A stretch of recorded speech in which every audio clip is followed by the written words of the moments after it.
graffiti on a bar bathroom. You know what I Yeah. mean? Yeah. That made a difference to me. That makes a difference to everyone. Like, if all you do is go out with a Sharpie and write Free Palestine on Hey. bathroom stalls, I think that's very valid activism.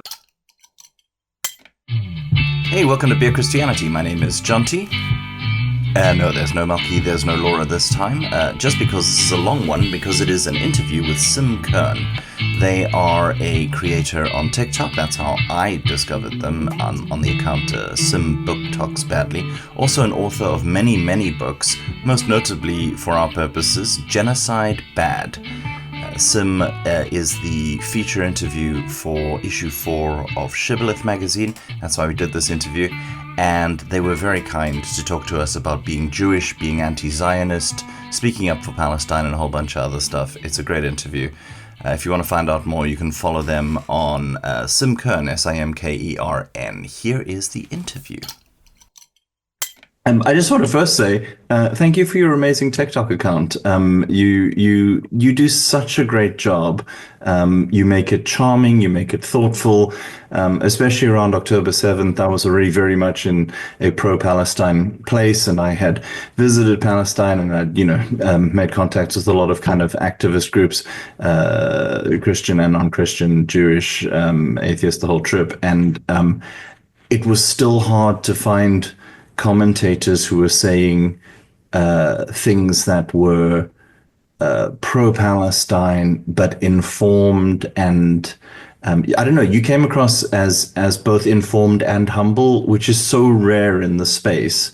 And I've been reading a little bit in your book, but I wonder if you could talk to me in the kind of interview context of how you felt when you started talking about Palestine on this kind of public forum, and how difficult was that?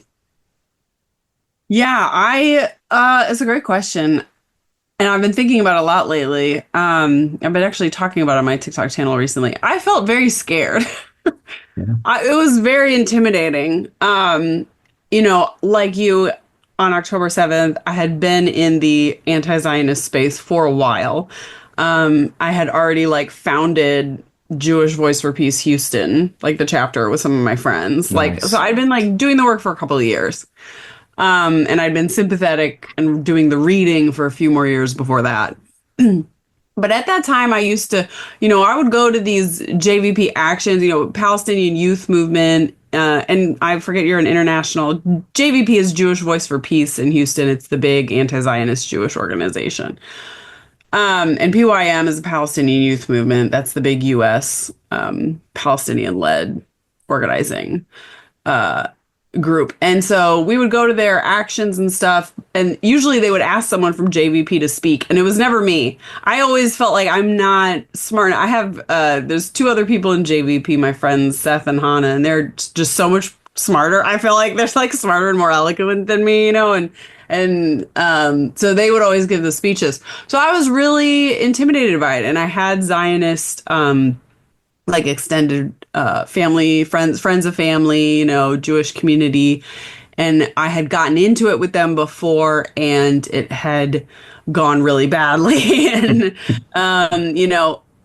when you talk with Zionists, it can be quite intimidating. They have so many talking points. There's fire hose of talking points and their version of history, their version of reality. And there's just so much of it. So it can be quite intimidating to take it on. So and I talk about this in detail in the book, but basically it wasn't my first rodeo, and it was very scary, and it was very nerve-wracking. And something I've been talking about lately on my channel is just how much courage is a practice. It took so much, and it was so scary for me to just make a TikTok saying you should read Palestinian books. Palestinians are human beings. The media's racist against them. That was really scary to me, back then. And I had no idea the level of exposure and, backlash that I was in for. But now, doing that isn't scary at all. You know what I mean? Over Yeah. time, these things that seem really intimidating and really scary, you just practice them, you just get better at them. So now talking about Palestine very publicly is a space I feel quite comfortable. But yeah, it was intimidating to start, and I know that resonates for many, many people. It's intimidating to start talking about this, to start learning about this. Sorry, so what would you say to other people? Because I think imposter syndrome is we talk about that a lot in kind of, a job context, but I think in something, and I hesitate to use the word complex because it's always used as a way of, it's so complex, we can't talk about it. And in ways it is complex, but in other ways it's a very simple situation of oppression. But I think there's an imposter syndrome thing of saying, I don't know enough about it yet, and that can be used as an excuse by celebrities not to use their platform. But I think a lot of people feel that way of like, I know which side I'm on, but, how can I speak? Like, do you have any advice for people about that? Well, it's great you bring that up because that's literally the whole point of the book, Genocide Bad. The whole book is about how do you have these conversations? And I've been saying, I really feel like having to talk about this nonstop for 17 months with the entire internet trained me to write this book. Like Zionist commenters on the internet were so helpful to me in doing the research because every possible counter argument to my arguments got thrown at me because I was making these TikToks that were getting hundreds of thousands of views and I was getting dogpiled by Zionists. So everything that they had to throw at me, I've heard it. I've heard it 100, 1,000 times. And so I've put, all my answers to that, all my responses to that in the book. How do you deal with it? And one of the first chapter talks about the title of the first chapter is Who Are You to Speak on Palestine? Or actually, it's Who Are You to Speak on Israel? Because each chapter is named like one Hasbara talking point, right? So that's a huge amount of their strategies and their tactics are just to make you feel like you're not allowed to have an opinion on this issue. And so in that chapter, I outline like, here's all the very many ways they might come at you and make you feel unqualified to say genocide bad. Genocide should stop. End of sentence, So I think the book that's the point of the book is to help people gain that confidence and see through the obfuscations, the lies, the bogus history, and find their voice on this issue. And was there any argument that the kind of Hasbara folks threw at you that made you think, damn, I need to go and do some research on that? What was the one that you felt like helped you learn the most? Oh, good question. One thing that kind of, I think, tripped me up the most was before I realized that Israel employs sock puppet accounts. Yeah. So there are paid Israeli Hasbara employees. And Hasbara just means explaining in Hebrew. It's the Israeli word for propaganda. So there are these paid Israeli Hasbara that are paid by the government. Israel spends $150 million on Hasbara, on propaganda. And they operate pro-Palestine, seemingly leftist social justice accounts. And they have thousands of them. So they'll have these little accounts, and I've gotten really good at spotting them. They've got like 10 followers. They started this account yesterday. So sometimes it's really obvious. Sometimes they've been at it for a while and they gain huge followings. But, all they have to do with the internet, they put a Palestine flag in the picture window. They name themselves something like Queer Palestini Girly or something.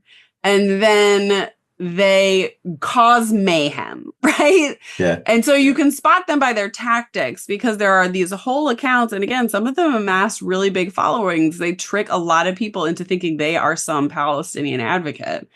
But all they're doing on their account is tearing down other people who are speaking out for some perceived imperfection. So they're trying to scare everybody into shutting up. And they're pretending to be, like they're in the movement, like they're Palestinian. And some of these people I've actually, like a really aha moment for me when I realized was that sometimes I was like arguing with like these accounts and more than one, they would say, you're a self-hating Jew. And I was like, boom. Hello, Shlomo. No Palestinian would ever call me a self-hating Jew. That is an Israeli move. you know, or they'll use some Yiddish word or something where you're like, I got you. You are a sock puppet. Also, So who's that's training tough. these people? Like, Yeah, that's tough. And, you know, every single government, increasingly, every corporation employs, it's big money. They're employing a ton of people to operate sock puppet accounts and try to influence youth culture, which includes impersonating leftists, impersonating social justice activists. And if we aren't aware that that's the reality and expecting it and on the watch for it, we will be totally derailed. So I think that's like one of the most insidious sort of types of propaganda I've had to deal with. so you're facing a lot of that kind of opposition from what you would expect, or especially if you're in the movement, what you would expect in terms of opposition. What about in kind of daily life? Like you're Jewish, you have a Jewish family. How you talk about this a bit in the book, but I guess for me is the psychological effect of having these strangers on the internet attack you, while also kind of being at odds with friends and family. You know, how has that been, and how have you managed to kind of cope? You know, when it started, so on like October 10th or something, I had this video that got 20 million views. And that was the one that I got hundreds of thousands of followers off that one video. That sort of started all this. And I got, one of the reasons that video got so many views was it was stitched by a MAGA influencer who had like 5 million followers, who was selling I Stand With Israel t-shirts in the video. And he stitched my video to like be like, look at this ridiculous liberal or whatever, and then also buy my t-shirt. And so he sicked his 5 million Christian Zionist, MAGA, Trump country following on me. And they and I got a lot of death threats. And that really freaked me out. You know, I had never experienced that before. And I was like quite freaked out about just leaving the house. I also started getting recognized in public at that point, usually by followers, like, you know, people, supporters, like people coming up to me and thanking me in the street saying they'd seen my videos. But so all of a sudden, sort of the private and the public just collapsed for me. And it was quite difficult to gauge, like, how safe am I? Like, how much is this, you know? And both of those things have sort of died down a year out. But that was an intense time. I actually canceled, I was on a book tour for my last novel, and I canceled the Texas leg of my book tour because we just didn't have any like security plan in place, and it was too late to figure all that out. So, and that's something moving forward now, if I'm doing any public events, I always I have to insist on some kind of like security plan, for events. So. Well, getting a death threat, I've never had a death threat, and getting multiple death threats. I mean, this is probably a stupid question, but I just want to know, what's that like? How does that feel? Can you laugh it off? Is it? I mean, it laughed off a lot of them because a lot of them were ridiculous. You know, but yeah, no, it's scary. You never know. Do they mean it? You know, and some of it was like, the few I got, like the scary ones were like people who like went and took the time to like find my email address and like, you know, send an email. They did some digging, you know, they didn't just like put it in the comments. But there were, and then there were thousands though that were sort of like wishing me death as well, you know, like just a million, go to Gaza for your haircut and you'll get raped to death by the men there. You know what I mean? And like people like publicly fantasizing about me being murdered or raped. There was like a lot of that in the comments, and that is just, it wears on you, you know? Yeah. But I've always been sort of like a very spiteful person. And so in a way it kind of does fuel me. Like all the hate that I get from Zionists kind of does fuel me. Like the Jerusalem Post, right when we announced my book, before I'd even finished writing it, I hadn't even turned in the pages yet, but we just announced that it was going to be coming. And the Jerusalem Post said my book was lies, misrepresentations, and insidious insanity. Like sight unseen, an op-ed writer panned my book as that. And I just thought I was just tickled pink by that. I mean, that just like yum, yum, yum. Like, I just love that. I eat it up, It's like a strange kind of extroversion based on disappointing people who hate you. I love that. That's great. Yeah. So a lot of those people who are wishing really awful things on you will have been Christians. I'd like to apologize on behalf of, I wouldn't call them my people, but, I've got to take some, you know what I mean? Christian Zionism and the role that it's playing in America right now seems genuinely terrifying and has done so much damage. From your perspective, what could we possibly do about that? God, I don't know. So chapter 8 in my book, I think, will be of most interest to your viewers because it's about this idea that criticizing Israel is anti-Semitic, but it's the longest chapter in the book, and it's kind of a memoir. And it's about me growing up. I grew up in a very rural area. I was the only Jew. It was completely Christian. And it was a very white area, middle of northern Illinois, just sort of out in the cornfields. Yeah. And I experienced a lot of like interpersonal anti-Jewish hate, like bullying from kids, which I think is very, very important to distinguish that from any kind of structural racism, like what you have in Israel against Palestinians, like what Black people face in the United States. I don't think that Jews face structural racism or structural religious persecution in the US.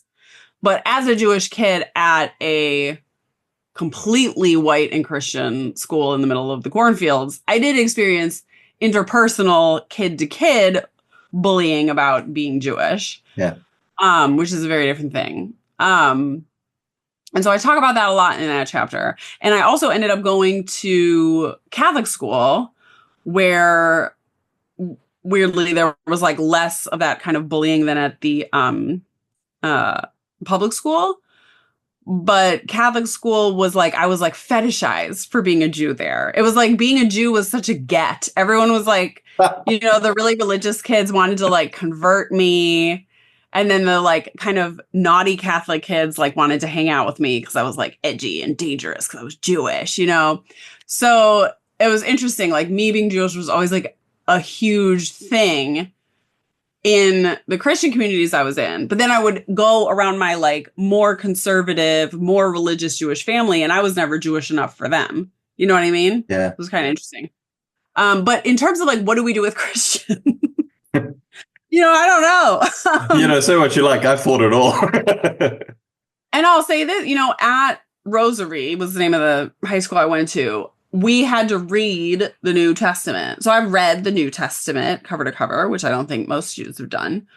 And that Jesus Christ sure had a lot of great things to say, didn't he? Yeah. But it was just appalling how little it seemed to sink in the examples of the Christians that I mostly interacted with. And I was notorious. I made multiple theology teachers cry during my stint at Rosary because I was, again, I'm like an obstinate little back-talking asshole. And I would like learn the New Testament. I would learn the Bible better than all the Catholic kids so that I could argue with them, catch them out in loopholes, like trip them up. And I made a couple religion teachers cry. Just like backing them into a corner with my obnoxious questions. So I was kind of a nightmare. But yeah, so I don't know, but I don't know, and it's really difficult. And I really tried at that during that stage of my life because I was in these Christian communities. I was surrounded by Christians, and especially at Rosary, it was like a very Catholic, it was a religious community. Um, I was I was trying to point out the hypocrisy, but a lot of times when you argue with people who approach life on faith and faith alone, you can be as logical as you want. You can bring as much evidence from their own Bible as you want. You can back them into a corner to where they're like crying because you've like disproven their whole business or whatever. Yeah. And then it's just like, but they can just wipe the slate clean the next day. They're just like, well, that didn't jive with my worldview. So like wipe it clean, I'm going to believe whatever is comforting to me. So that's difficult for me because I'm not a religious person. I'm very much like a logical, evidence-based person. Yeah. And so, that was difficult for me. And I definitely don't want to say all Christians are like that. I know there are amazing Christians that I have met, and I get the feeling that you're one of them, where it's like you really do take the things that Jesus said to heart, which are quite a radical anti-capitalist, anti-imperialist agenda there. Yeah. But it's not the majority, not in the United States, at least. No, you're in a cult a lot of the time. I think that's what it is. It's like talking to people in a cult. Do you think that kind of wholesale acceptance at a really deep, visceral level is just the result of really effective hasbara, or is there, for some people, it's self-preservation. Yeah. It's self-interest. Yeah. Especially for the like non-religiously Zionists, Yeah. Because they like when it comes to politicians, when I think about like Bernie Sanders, if he says Israel does not have a right to exist, he keeps saying, this week, I don't know if you've seen, I saw. He's interrupted at his giant rallies by pro-Palestine protesters. At one point, they got the whole crowd chanting Free Palestine, and he's up there saying Israel has a right to defend itself. Just wild. I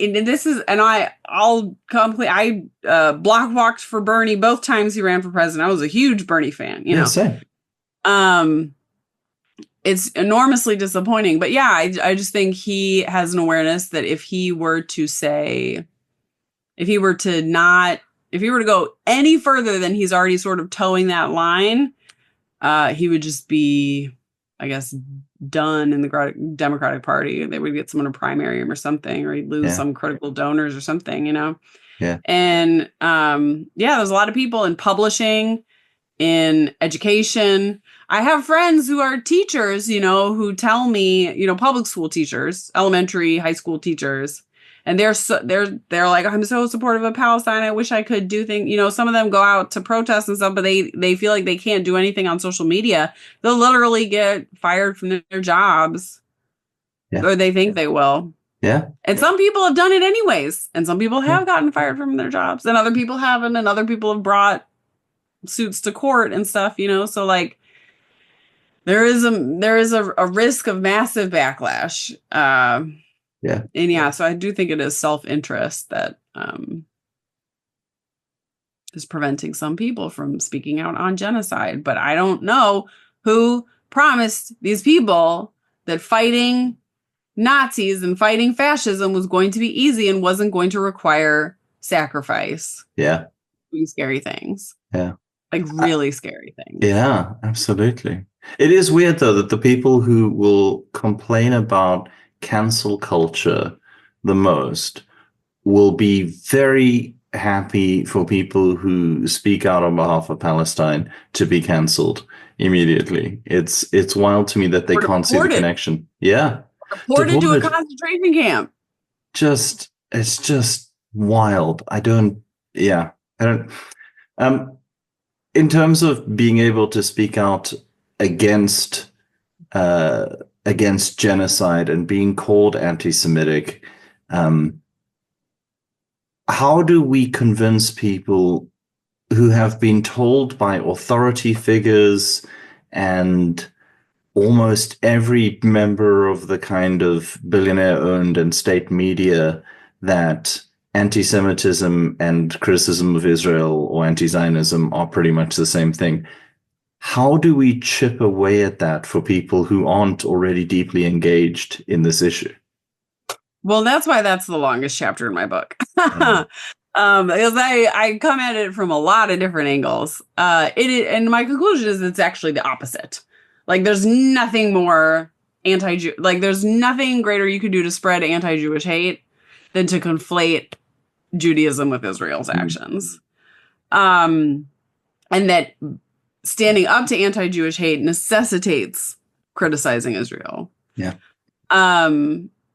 And criticizing freaking genocide. And I actually don't use the term anti-Semitism anymore because I think that for a lot of reasons that I go into it in the book. But one, I don't like the word. It's not a particularly good term because the word Semite is a made-up racial category made up by these 17th century racist Germans who decided that everybody from, the lands of Canaan were a different race, the Semitic race. This is not a real thing. Yeah. Biological race isn't a real thing. Yeah. But, because some 17th century Germans said so, anybody from, the Levant is considered a Semite.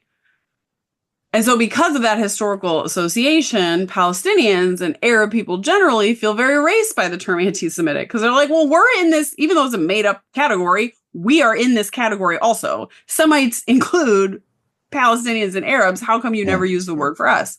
Well, the reason they never use the word for us is because the person who coined the term anti-Semitism was Wilhelm Marr, who was a proto-Nazi. This is before the Nazi Party formed.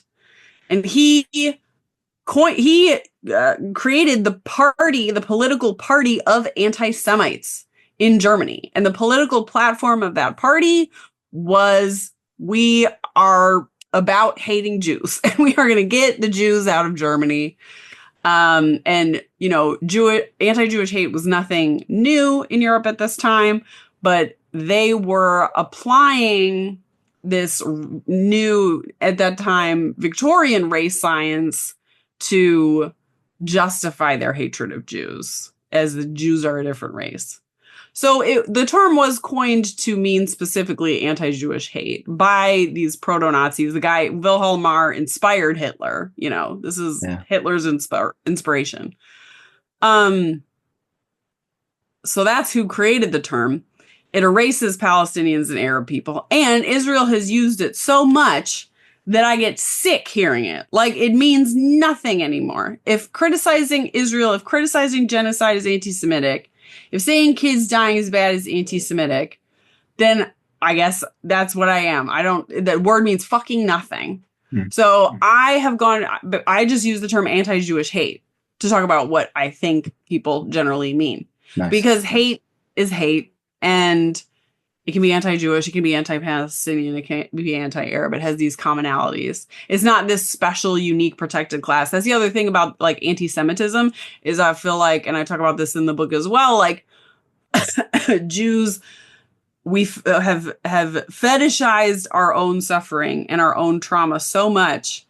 We only look at it. We only look at our suffering and our trauma and not the commonalities that our trauma has with the treatment of indigenous people and Black people all over the world. We don't look at how we were, we were genocided during the Holocaust. We don't learn about other genocides within Jewish culture. And we don't make those historical comparisons. In fact, it's very frowned upon to compare. How could you compare anything to the Holocaust, Yeah.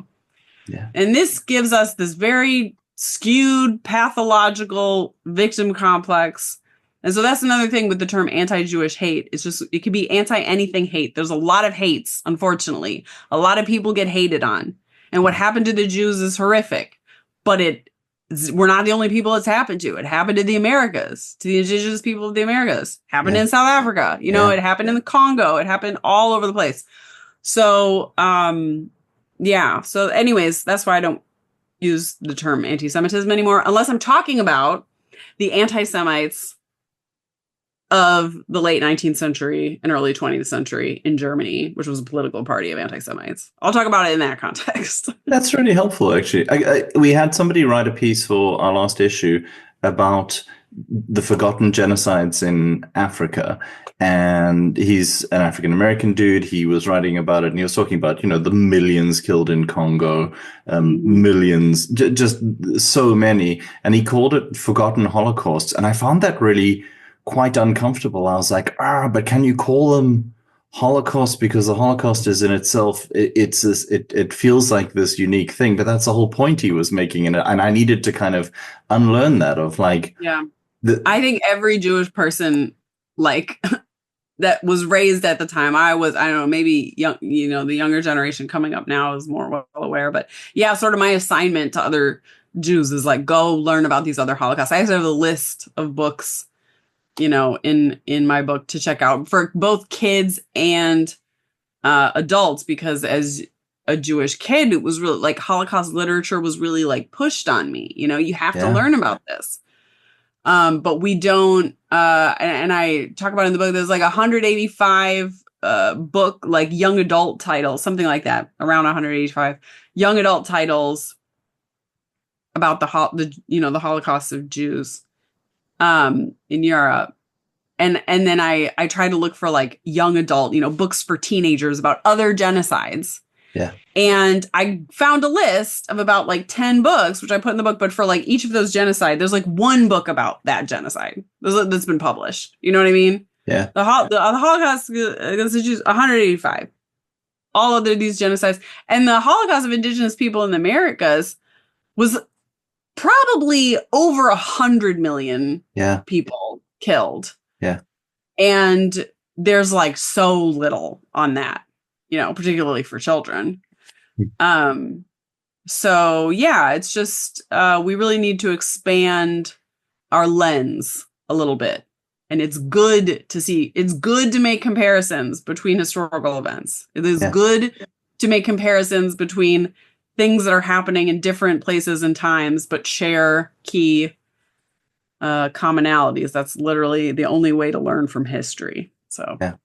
Well, speaking of making comparisons between different historic events, what's happening in the States right now feels like a fairly strong, little Weimar, little feeling great in the United States. I was looking at my phone just in the last few hours. Another U.S. citizen has been not deported yet, but detained by ICE, and a judge refused to release him, even though his mom brought his birth certificate to court. Just no rule of law, no due process, nothing. It's all gone. What's happening? Yeah, it's quite disturbing. It's quite disturbing. And I guess the parallels are harder because, or maybe they're easier. I don't know. But talking about anti-Jewish hate, you have people being openly Nazi, which does have a lot of anti-Jewish hate, even though their focus seems to be more on Muslims now. And, or maybe the first wave is going to be people from Latin America or people who speak out against Israel. It just seems they're doing both at once. Yeah. In the US. They can hate both at once. And they're just like Latino people and anybody who speaks out against Palestine, they're doing both at the same time. Yeah. It's crazy. Which is just yeah. You are you've spoken about JVP. I feel like because of the automatic accusation of anti-Jewish hate or anti-Semitism that gets thrown at people as the easiest way to make liberals go, oh, we can't listen to them. Because of that, it's so important, it seems to me, for Jewish people to be speaking out against Zionism and against the genocide that's happening in Gaza and increasingly in the West Bank. And is there also a kind of ickiness that goes along with it of like you can get tokenized, or a sense that you've got to now walk a tightrope of am I centering myself when there's a Palestinian. It seems like an incredibly complicated space to occupy. It is. I think that's where, I recommend all the time, and I talk about his book in my book. It's called Elite Capture. It's a book called Elite Capture, like how the elites weaponized identity politics and everything. It's by Olufemi Taiwo. And it's so helpful in recognizing the way identity politics gets weaponized against people and against movements through the things I was talking about with like the Israeli sock puppet accounts, right? Mm-hmm. Like it's about, he names the way that identity politics has been weaponized by elites is as deference politics. And in deference politics, you defer to whoever's the most marginalized person in the room. And it's an uncritical deferral. It's just like, because of my identity, listen to me.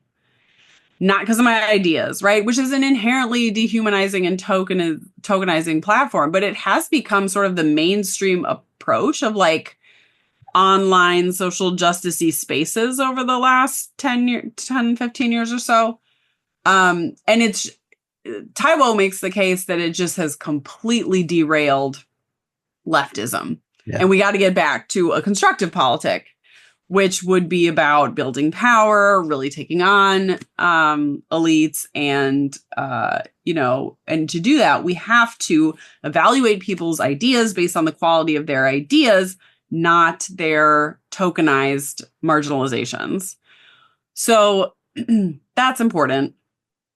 I lost the thread of the question. What was the question again? Just that it's quite a difficult... Oh, showing up as like a Jewish person. So, yeah. So for me now, more when I show up as a Jew to this movement, the nuance is like, I realize is pretty much like continually clarifying, I'm Jewish and here's what I have to say, but finding the time to also say, but by the way, it is fucked up that you care more about what I'm saying because I'm Jewish. It's important that I keep reiterating that. Yeah. But then these systems do care that I'm Jewish, so I'm going to say it. I'm not going to also allow the fact that, a lot of Jews are hiding behind, well, I shouldn't be centered, so why do I need to speak out? Well, because this is the real world, okay? Because in the real world, we're being told that Israel is burning kids alive for us. Then we have a moral obligation to speak out. Yeah. And can I say, for you and your audience, I would really love to see more Christian anti-Zionists. I was about this down. Christian anti-Zionists show up as their identity, show up as Christian anti-Zionist groups. I think that'd be really powerful. Yeah. And I haven't seen it. I've never seen, at least here in Houston, there's no like Christian anti-Zionist group showing up as like, we're Christian anti-Zionist. Yeah. But I would really love that. And I think y'all would find it very powerful because like in JVP, we just had a Seder. I was unfortunately sick, so I couldn't go, but like we do holidays together where we're just creating space to be anti-Zionist Jews and practice our traditions together with a shared commitment against genocide. And that in and of itself is a really radical act when like every single Jewish institution, almost every single Jewish synagogue in Texas is Zionist, not in the entire country. In the Northeast and the Northwest, you've got some radical temples, but not in the South. So just making space to come together, like, and say that we're anti-Zionist together and we can still be Jews or we can still be Christians. Yeah. I think that's really powerful. And I would love to see more like of a united Christian anti-Zionist presence. Yeah. I got to say, I've been very privileged to march with Christians for Palestine in London a few times, and we interviewed them for one of the issues of the magazine, and they're lovely people. They're all these curates from the Church of England, just really nice people who are like, we just have to do this. And what you were saying, we met at a church. We had a small service before one of the big marches against the genocide, and it is so powerful, but there weren't nearly enough of us. And also I know that a lot of these nice middle-aged, middle-class white people walking in this march have to be Christians. Just demographically, they have to be. But they're not going there saying, also Christians also disagree with this, you know? And so, yeah, no. Part of that, I don't know how much in South Africa, but in the US, is like Christians, like Christianity is part of whiteness in the US. I'm assuming in South Africa as well. Oh, in South Africa, definitely, yeah. Yeah, so like part of, like, you aren't really white if you're not Christian. Yeah. In the US, or like presumed to be Christian, and not religiously Christian, but like you have to celebrate Christmas. Yeah. If you're not celebrating Christmas in the United States, there's something wrong with you. Like, you're not quite like one of us, right? Yeah. So, you know, it's a very capitalist, consumerist brand of Christianity, but that is like the default. So I do think people are like maybe wary of like showing up as a Christian because it's like a little bit like, what, you know, you don't show up like white. We're whites for Palestine. That's exactly it. Just like white and proud is really not the message you want to be. No. But so maybe that's part of the like hesitation to do it. But I still think it's not that. I mean, I still think it'd be good to be like Christians. Yeah. You know, like during the nuclear, I'm like, where are the fucking nuns? Because during the nuclear disarmament protest movement, nuns were like leading the charge. Nuns were getting arrested. Where the fuck are the nuns? Well, they're all too old. I mean, they're all like in their 80s. So that's also true. There's just not many nuns anymore. But yeah, like pastor, you know what I mean? Like, where are whatever the younger Christians are doing? Show up with your little collars. You know what I mean? Like. Yeah. Well, this is a beautiful thing, but I mean, so many of them are also, because I was like, well, I don't want to stand with a sign saying Christian because I think half the people won't believe me because I'm a large, scary dude with a lip ring and painted nails. And they're just going to be like, are you though? Are you? And like, I am, but we don't have time to have that conversation. And then a lot of the curates there were also queer. And I think I just found that really interesting as a way that we're coding in that. Again, a thing that was used against the movement was, well, I don't know if you know this, but they're very homophobic in Gaza, you know, and you've got, you know, all of these queer anti-Zionists saying, one, we're not sure that that's true, and two, so fucking what? Which I just think is so incredibly powerful as well. You know, it's just trying to, but it's a mix of identities there trying to make it happen. I think that's even more reason. Yeah. To self-identify as Christian. You like challenge people at the same time you're challenging people's ideas of like what a Christian is. Oh, sure. You know? Yeah. I'm the dialer lefty for half of the fucking, you know, Christian podcasts and stuff. Yeah. So I hear it, but it would be nice in a country of that many Christians to see a proportion of them marching under a Christian banner for Palestine. Hey? Have a little reading group. Talk about how what Jesus said relates to Palestine. That would be a worthwhile endeavor, you know? Yeah, absolutely. Literally was a Palestinian. Yeah, exactly. Hello.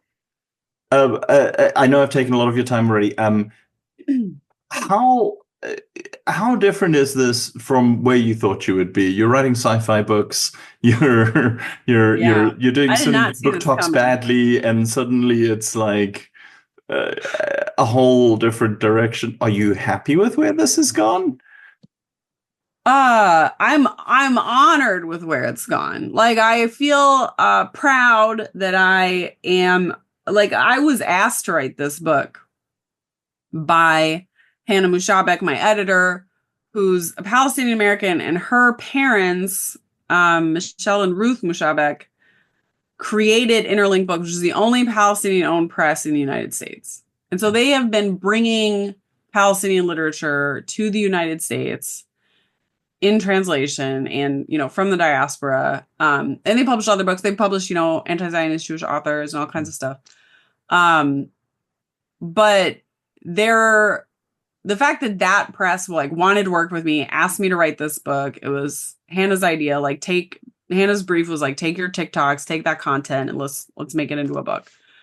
That was like the honor of my life, you know? And of course I didn't have to think about it for more than like 5 seconds, you know. I was like, immediately the answer was yes, even though I was like scared to write it. You know, we started out talking about fear. Like, it was very scary and intimidating to think about writing a nonfiction book about genocide. Also, I am a not a fiction writer. You know, I've done journalism in the past, but I never really found I never got a staff job as a journalist. I just like freelance. So I always felt like kind of an imposter journalist. And the reason I knew so much Jewish, like there's a lot of Jewish history in this book, like a lot of lesser known Jewish history. Because I'm drawing parallels between Jewish history and what's happening in Palestine. And I don't talk much about the Holocaust because everybody fucking knows that history. I'm talking about the earlier stuff, the early modern and the medieval period. And the reason I knew all that was because I was working on a historical fiction book at the time. It's a Jewish historical fiction book. So I just happened to have been doing like all this research for that book that like factored into it. So, yeah, I always wanted to just do fiction. I never thought I would write a book length work of journalism and scholarship. Never thought I had that in me. I would have, again, had imposter syndrome about doing that. Never thought it would certainly be about Palestine. Would have thought, if I hadn't been asked, I would not have presumed to. I would have, felt like I need to stay in my lane. So yeah, definitely did not see this like turn in my life coming. I don't know what's ahead. I don't know what, given the political climate in this country, where this is like taking me, but I'm just kind of trying to brace for whatever happens and be on the right side of history, So, Yeah. yeah. A final question. The official death toll, which, a lot of people would say is an undercount, reached 51,000 yesterday.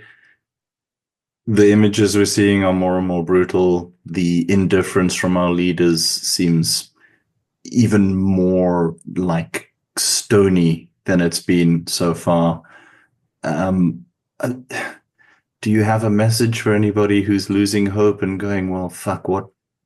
We clearly haven't changed anything yet. Yeah. Change takes time. If you need a little image, like something, this is small. And, but I went out to see, I rarely go out because I got a baby, but I went out to see my friend's band play. And so I was in a bar in Houston, Texas. I was in a bar with Sharpie drawn all over, a bar where, like most bars, bathrooms, there's Sharpie drawings everywhere.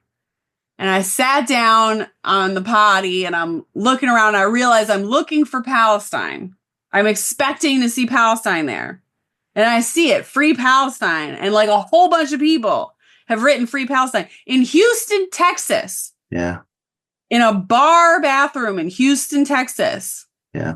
Do you know how wild that's the expectation? And I bet you that in every bar in Houston, Texas, where there's Sharpie on the walls, you're going to find Free Palestine. Yeah. That is so unthinkable a year ago. Yeah. You know what I mean? And I just, the culture has shifted irrevocably. You can't put that genie back in the bottle.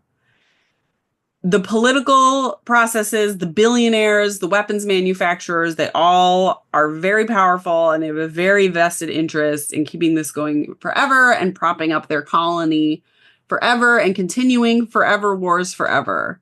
But the people have turned against it in a way that is just undeniable.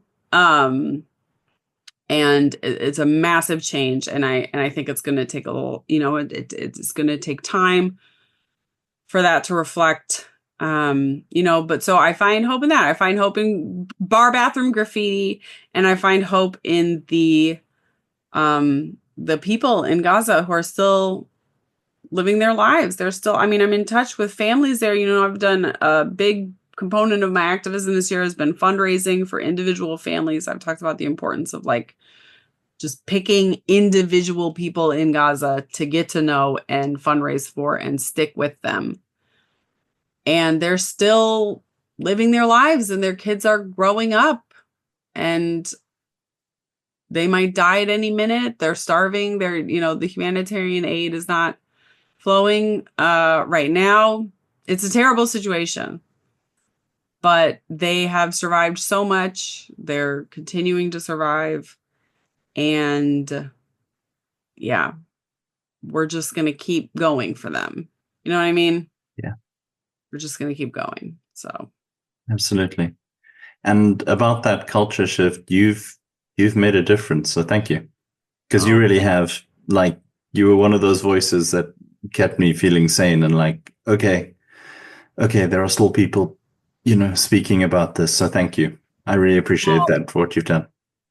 My message to you and all your listeners is y'all are making a huge difference too. Even I get people telling me all the time, I feel like I'm never doing enough. I'm never doing enough. What I'm doing is never enough.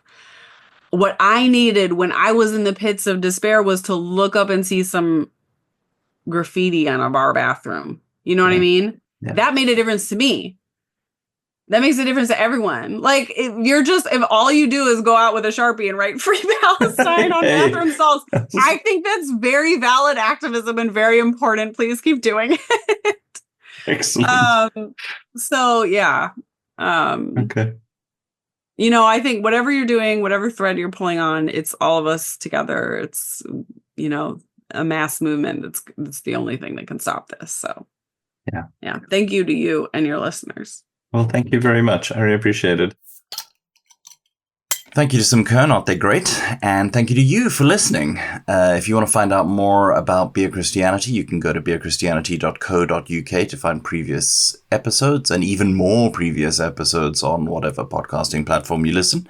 Plus, you can find the written version of this in issue 4 of Shibboleth magazine. And you can find that and subscribe and buy a copy. It's only in print. SHIBBOLETH. Shibbolethmag.com is where you can find that. We've got a bunch of other Jewish voices. Jean-Marco Ceresi, some former IDF soldiers. Talking about anti-Zionism and standing up against the genocide. And it's an interesting read. And we also have stuff on John Brown and Oscar Romero and a whole bunch of stuff. So if you're into the kind of Christian adjacent alternative views of things and leftism with faith, that's a magazine you should probably check out. Go to shibbolethmag.com. If you want to find out more about Interlink Books, you can go to interlinkbooks.com. That's the Palestinian-owned press in the US that published Genocide Bad. I highly recommend Genocide Bad. What an excellent book.